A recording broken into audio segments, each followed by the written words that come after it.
you looking to sharpen your budgeting skills? You're in the right place. Welcome to the Budget Couple Podcast, where we talk about life, family, and how to afford it. And now, the Budget Couple themselves, Nate and Danielle.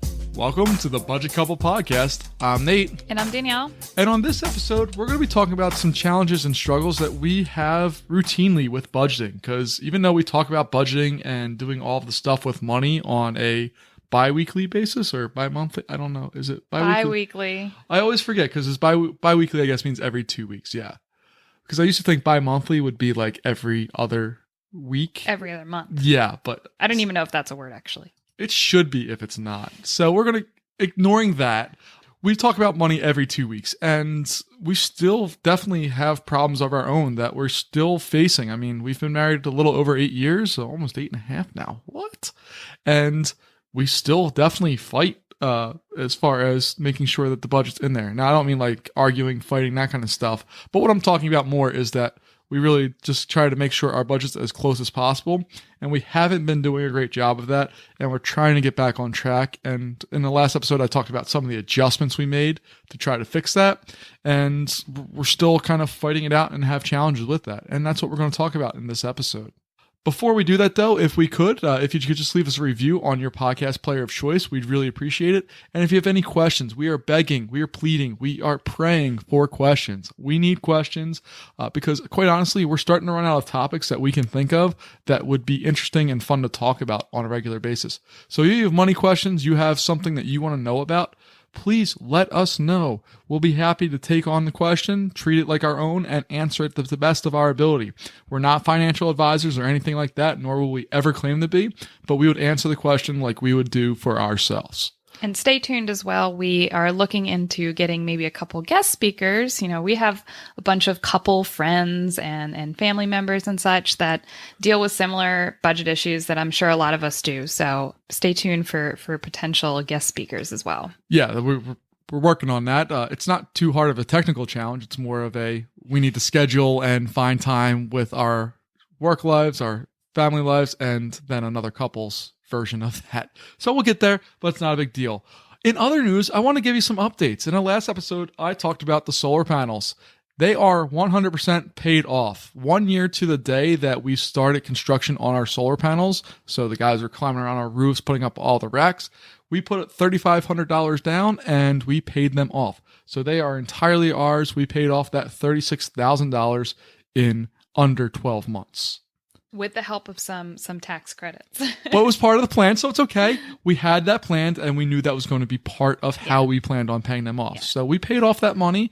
Granted, $15,000 roughly of it came from tax revenue. Is that tax revenue? Just a tax credit. Tax credit, yeah. So you actually get the money. In other words, you get that money totally back. It's not a deductible. It's not something that's taken off of your annual income. It's just a credit that you get right back. And we also got a credit for the electric car, which we talked about in previous episodes. Right. So we took all that money, threw it on the solar panels. Now they're all ours. We own 100% of them, and we are producing 100% clean power. This not quite 100%. No, right. Well, yeah. Right now, this is a terrible time of year because the sun's really low in the sky and there's still leaves on the trees. So our backyard is in shade, and we're not producing 100%. But in all honesty, when we broke down the numbers, or when I broke down the numbers, should I say, because Danielle doesn't care about this at all. I find it incredibly fun to look at. But I think we're going to come out paying about $120 a year in electricity total, which is phenomenal. So basically, $10 a month is our electricity bill. So one thing we did that probably wasn't necessarily in line with everything we've said before, but we took, I think, $1,000 out of our emergency fund or our crash fund because we just wanted to get this done. We knew we could get it done this last month before we started paying any interest on it. And we went ahead and just bit the bullet and took $1,000 out of the crash fund to go ahead and get it paid off completely. Now, what we'll be doing this month is paying ourselves right back. We have coming out, if we do everything right, and we'll talk about some of our struggles, but if we do everything right, we hopefully are in the green about $2,400 a month on our budget. So that money would go towards the emergency fund, paying back an emergency $1,000 fund. of it. $1,000 of it. And then the rest would go towards paying off the house. That's going to shift. Our goals are going to shift now to the house, basically. Yeah. Our priorities have basically shifted from the short-term goal of paying off the solar panels to now we're at a midterm goal. I don't think we actually have a short-term budget goal as far as major debt or anything like that. I guess our only really short-term goal would be that we're getting back on track with our budget properly because we've been off our game a little bit recently. Yeah, and that's kind of what we were wanting to talk about now. We have some weird things that just we tend to struggle with that are fairly minor, but get our budget out of whack sometimes. Most of these, quite honestly, are my fault. Yeah, Totally right. my fault. Danielle doesn't spend money. I do. And these are my issues because I'm a little bit impulsive and a little bit forgetful. And that's a dangerous combination when you're dealing with a budget. So, a lot of couples, I think, struggle with like arguing with like not agreeing on money issues. And that's not usually why we would argue or have issues. No, I just listen. So it's not Danielle decides what we want to do for the most part, and I'm cool with it. So it's not a big deal. Cool with it. But again, Nate can be pretty ditzy. So the ditziness really comes into play when he just realizes he wants something, buys it, and just completely forgets to put it on the budget. I'm so bad about that. It's really what struggle of mine is like I'm out, I get something, I get home, I'm excited about whatever it is, I do stuff with it, and I just never remember to pull up the spreadsheet in Google Sheets to put it on the budget. And after it's out of my mind for about an hour, it's out of my mind for the rest of my life. Yeah. Until the monthly credit card bill comes. Then it's forcefully brought back into my life, and Danielle looks and says, "How did you spend that much money?" Yeah, so he has his own credit card. I have my own credit card. We don't really do it to separate things. It's just what it is. We've had them before we were married, and we've just kind of kept them because they're good for our credit and because we're creatures of habit. Yeah. So, I mean, we have those separate credit cards. And then at the end of the month, we go to pay everything off. And if his credit card seems a little bit too high or we're off on our budget, I'm like, what's going on? Let's look through it. And generally there's some things in there. Usually it's nothing too big, but occasionally there's things like monthly subscriptions or yearly subscriptions that he's forgotten about. And they are pretty big dings that were never incorporated into our budget. Right. Like this last round, there was my NHL Network subscription, which came due because the new NHL season's starting. And it was definitely a major expense that wasn't counted for in the budget and presented a problem. So I'm in the process of paying ourselves back for that. I'm going to take off $50 a month from our budget from my budget until I have that repaid, and then we should be good to go. But again, keeping track of that stuff because I honestly totally forgot about it. And speaking of subscription-based things, we do struggle a little bit with making sure that we're adequately accounting for some of our own together monthly subscriptions. We have Netflix, we have Amazon, we have Audible. So we have multiple monthly subscriptions. Yeah. And I mean, even in easy terms, this podcast, we have to pay monthly for this podcast to exist. So it's not really a budgeted item because it comes out of a different fund, but it's still, if we ran out of that fund, it would be set up for a monthly subscription that we'd have to pay. So those are things that we have to put as a budget line item. It's just hard to make sure that if the prices of those go up or if we add one and we just forget, it's hard to keep track of those sort of things sometimes. Yeah, Netflix, we're looking at you deciding to increase your cost by $1. Just heard about that today. How dare you? But yeah, monthly subscriptions are one of those places where you can get lost very easily. Especially one year I got Danielle a loot box subscription for her birthday. And it was cool. There was some surprisingly random stuff and there was some cool stuff in there. I'm not going to lie, but there's also a lot of really weird stuff in there. But at the time, I purchased just the 6-month subscription and it didn't auto renew or anything like that. But oftentimes when you have a subscription based service, they auto renew. And if you're not on top of that or you just forget about it, you get hit with a monthly surprise that you did not want and did not really expect to have in your budget. And to be honest, with some people, if you're not too careful in looking over your credit card, statement or maybe your debit statement each month, they might go unnoticed. So you might have things where you didn't even realize you signed up for it to be a renewable thing. And you're not even noticing that it's being taken out. So it's really good to be vigilant and always kind of look over all of your credit card statements and your checking account statements each month. Absolutely. One other area that I in particular struggle with is cash.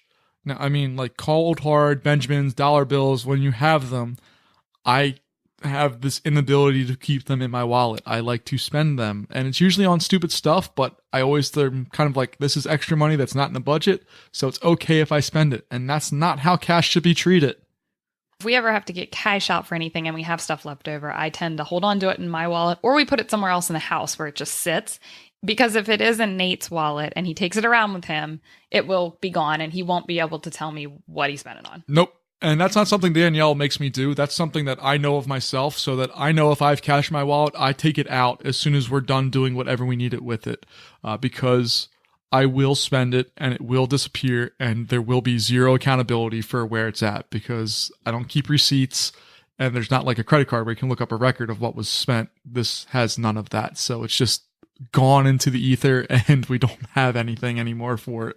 And again, we sound like sticklers. We sound like it's, we don't let ourselves spend any money, and we're so careful, and it takes all this time to kind of like, keep track of everything. But it's truly not like that. It's more about just making sure your dollar is working for you and that you know where your money's going at all times. Yeah, I think the last month we talked for maybe 15 minutes about why we were over budget. We looked up the stuff of where it was, and we made corrections, like my NHL subscription. We made a correction because we found out that was one of the things causing us to go over budget.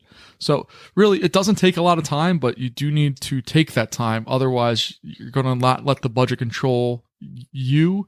Or should I say, your budget's going to control you, not you controlling your budget. That's what I meant. Sometimes my words don't come out right. The other struggle that we have, kind of more recent here, is especially as we've transitioned from paying off those solar panels, really short-term goal, to transitioning to really paying off this house.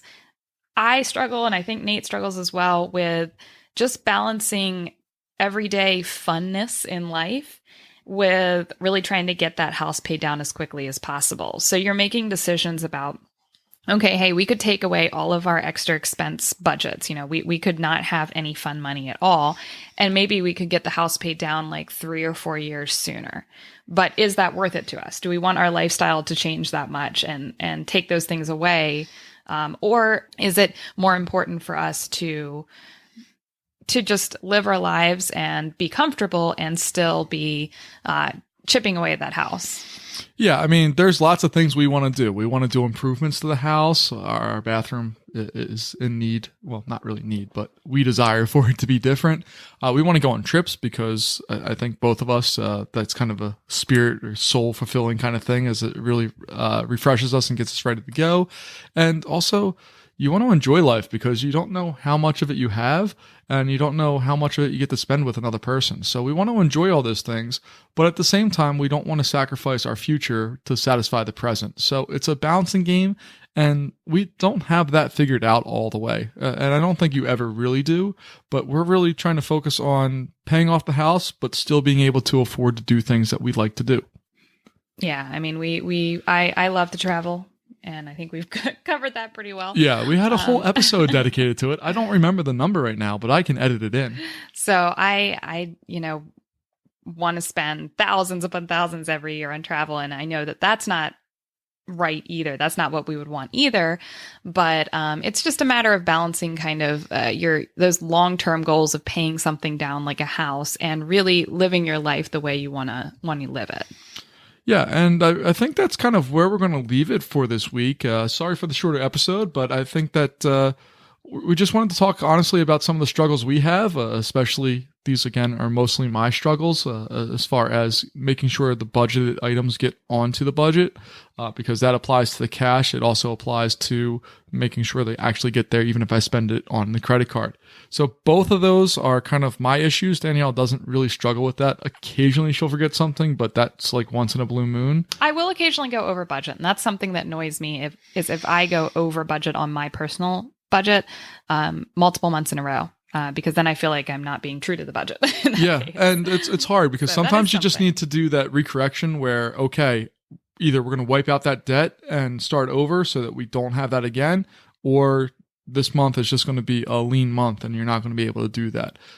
That's something that I think we both struggle with. I've been decent with not going over my budget for the most part. Last month I went over by $25, but the month before I went over by... You actually went over far more than that, but we're allowing you to... we're allowing me to do that. But the month before I went over 44. So it was a leaner month, and then this month hopefully I won't do it at all, and we'll be able to move forward from there.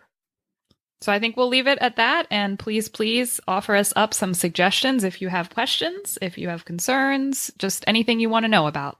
Yeah, we'll be happy to talk about things. We're talking about us and our relationship and how we deal with money, but we want to hear from you. We want to interact with you. And this is just an honest call out for help for us so that we can continue providing the show. Thanks so much. And we will see you in 2 weeks, which is bi-weekly. Bi-weekly. Thank you so much for listening to this episode of the Budget Couple Podcast with your hosts, Nate and Danielle. For more great content and to stay up to date, visit budgetcouple.com. Make sure to check out the next episode of the Budget Couple Podcast, where we'll talk more about life, family, and how to afford it. We'll catch you next time.